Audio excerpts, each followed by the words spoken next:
My name's Catherine Newhare. I'm a psychotherapist and a PhD candidate at the University of Edinburgh.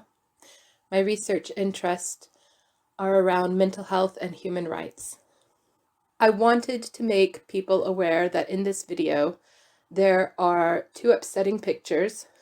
They're not graphic, but I found them upsetting to see, and you might as well. Also, I will make reference to different kinds of traumatic events. Before I get properly into the talk, I wanted to introduce Peter Levine. He came up with a theory called the window of tolerance, which I use as a foundation for explaining what constitutes trauma and how we respond to it. On this slide, we're looking at three different areas. In the middle, there's the window of tolerance. This is the section where everything that happens to us is tolerable. The line in this section is going up and down. So things are getting more stressful and less stressful throughout our day. But everything that happens is still within that window of what we can tolerate. And you'll see that above the window of tolerance, I've put hyperarousal. And below the window of tolerance, I've put hypoarousal. Whenever our arousal level goes above or below what we can tolerate, we stop making conscious choices, we stop forming memories, and processing information. We will either be responding on instinct or we will be zoned out. Here in the hyperarousal zone, I've written fight, flight, or freeze. Most people are already familiar with these terms and what they mean. Fight simply means that when we get a stressor that takes us outside of our window of tolerance, we become agitated and aggressive towards, hopefully, the thing that's stressing us out. But sometimes our agitation gets misdirected, and it's just that cortisol is flooding our system, and our response to that is to be angry. Flight is taking a different response to the same chemicals. We become evasive and we hide and we try to get away. Freeze is a bit like imagining a deer caught in the headlights. There's just extreme panic and we stop making choices and we stop moving. There are two lesser known trauma responses. One of those is called friend. Friending is very interesting because it's the trauma response where we've identified that there's a threat, but we are trying to be charming and likable in order to avoid being hurt. So this sounds like a conscious choice, and as I've already said, trauma responses are not conscious choices, they're instincts. A way to think about this is if you've ever sat down with somebody who's an authority figure, and you feel nervous and you can't help but smile and be friendly. It's just sort of an instinctual reaction to this person. Maybe a boss, or maybe somebody who's an older family member, and it puts you back into your child state. That's friending. Often that happens with people who are about to be assaulted. And quite often this behavior is used against the person who's victimized. Another trauma response is called flop. This is similar to freezing in that the person is not responding, but it's different because it comes from a state of hypoarousal. Flop is essentially a person resigning to their imagined fate. This can often be the response of somebody who has experienced repeated trauma and overwhelm. When we're first overwhelmed with stress, put in a state of trauma, our body will release chemicals that make us hyper alert. We get tense, we get anxious. We might stay in this state for days and we'll feel sick to our stomach. We might feel coldness down our back. We won't be able to sleep well. We won't be able to tolerate food. And then after a time, our body releases counter chemicals that help us to relax. Often, this happens after the stressor has gone away. However, sometimes the stressor doesn't go away, and our body will still release these counter chemicals that take us into a state of relaxation. I think about soldiers in war, refugees, people who have lived for years with an abuser. The body simply gives up and relaxation chemicals are released. We've all heard about situations where somebody's been kidnapped and yet when they've had the chance to run away, they haven't.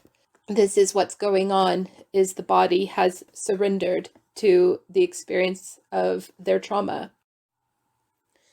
I've explained trauma and the different responses that people might have. Now I will talk a bit about post-traumatic stress.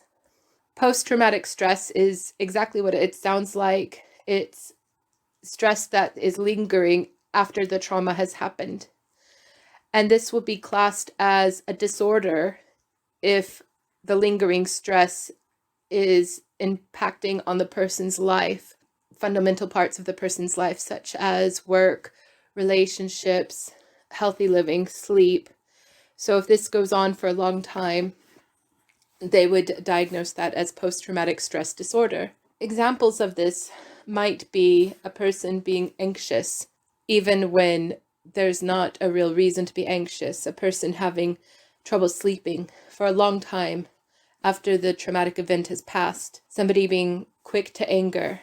It also may be signs of depression, so flatness, sluggishness. It's important to know that not every type of trauma comes from a single event.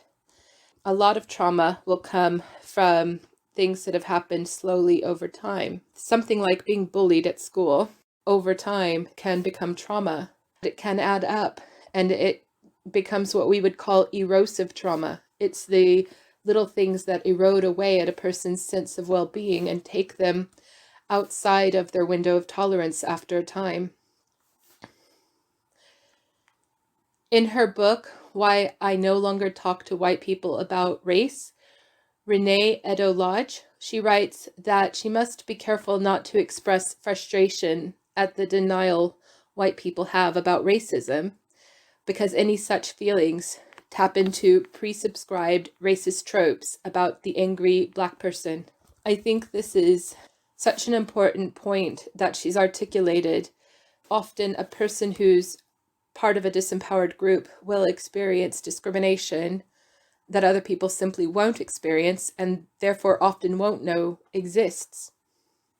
A lot of times what will happen is stories are made up based on their trauma response, which is not recognized as a trauma response.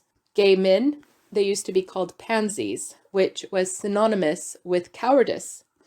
So one trauma response is to take flight, to run away, and it would make sense. But then this becomes a criticism. This running away behavior becomes a criticism of that group of person. Other examples of this would be feminists were often diagnosed with hysteria. Suffragettes, a large percentage of their population got clinical diagnosis of hysteria. It was seen as a disorder. And this is what we do. We tell these stories about the person who has experienced bad behavior from society, and we make it their fault. We do this a lot with mental health. We often blame a person who has a different neurology, and we say that they're unreasonable, they have behavioral problems, they need looking after, and it's accepted. Such stories are often told and believed by people who just don't experience the judgment firsthand. I'm essentially talking about privilege. Most people have some type of privilege. My privilege is that I'm a white middle-class woman. My disadvantaged group is that I'm also autistic. I also have 2 children who have autistic spectrum condition, and I know many people who have autism. I've noticed over the years that we actually have our own words for trauma responses. Instead of friending, we use the word masking. So this is when we pretend to be what other people want us to be as a self-protection measure. And the reason I think about this as a trauma response is because most people say that they don't feel they even control their masking, that even after they become aware of doing it, it's very hard to stop doing it. This tells me that it's instinctual. We talk about the autistic person having a meltdown. I think this speaks to the fight or flight response. Mutism. This is the freeze response, when we simply shut down but remain in a state of hyperarousal. And then there's the flop response. People on the autistic spectrum have a rich inner life quite a lot of times. And so for the flop response, what we might see is a person just going inside themselves and staying there for a while. However, somebody has offered me the word meh as their way of expressing the flop response. So I see a lot of signs of trauma response within autistic behaviors. And another thing that makes me think they are trauma responses is because these behaviors quite often change in the right environment. So somebody might have these behaviors at school and then at home be different. So it becomes a thing to untangle what's a response to the environment and what is autism.